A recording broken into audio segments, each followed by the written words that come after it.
ചൈനയുടെ ഷെൻഷൌ 23 ബഹിരാകാശ ദൗത്യത്തിലെ ബഹിരാകാശ സഞ്ചാരികൾ ദീർഘകാല ബഹിരാകാശ വാസത്തിനിടയിലെ അടിയന്തര തീരുമാനങ്ങൾ എടുക്കുവാനുള്ള ശേഷിയും മാനസിക വൈകാരിക നിലകളും അളക്കുന്നതിനുള്ള സുപ്രധാന പരീക്ഷണങ്ങൾ പൂർത്തിയാക്കി. ദീർഘകാല ബഹിരാകാശ യാത്രകൾ മനുഷ്യന്റെ പെരുമാറ്റം, മാനസികാരോഗ്യം, തലച്ചോറിന്റെ പ്രവർത്തനം എന്നിവയെ എങ്ങനെ ബാധിക്കുന്നുവെന്ന് പഠിക്കുക എന്നതാണ് ചൈന മാൻ സ്പേസ് ഏജൻസിയുടെ ഈ ഗവേഷണത്തിന്റെ പ്രധാന ലക്ഷ്യം. ഹോങ്കോങ്ങിൽ നിന്നുള്ള ഒരു വനിത ഉൾപ്പെടെയുള്ള 3 അംഗ സംഘമാണ് തിയാങ്കോങ് ബഹിരാകാശ നിലയത്തിലുള്ളത്. ഇവർ നിലയത്തിലെത്തി 2 മാസത്തോളമാകുന്നു.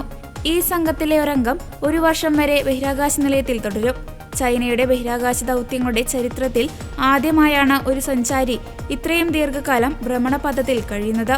തലച്ചോറിലെ തരംഗങ്ങൾ അളക്കുന്നതിനുള്ള പ്രത്യേക സെൻസറുകളും VR ഹെഡ്സെറ്റുകളും ധരിച്ചാണ് ബഹിരാകാശ സഞ്ചാരികൾ വൈകാരിക തീരുമാനശേഷി പരിശോധനകളിൽ പങ്കെടുത്തത്.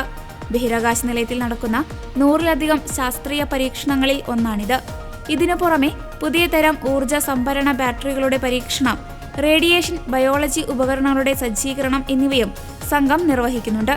ചൊവ്വ ഉൾപ്പെടെയുള്ള വിദൂര ബഹിരാകാശ ദൗത്യങ്ങൾക്ക് മുന്നോടിയായി ബഹിരാകാശ സഞ്ചാരികളുടെ ശാരീരിക മാനസിക ക്ഷമത ഉറപ്പുവരുത്താൻ ഈ ദാതാക്കൾ നിർണായകമാകുമെന്നാണ് കരുതപ്പെടുന്നത്.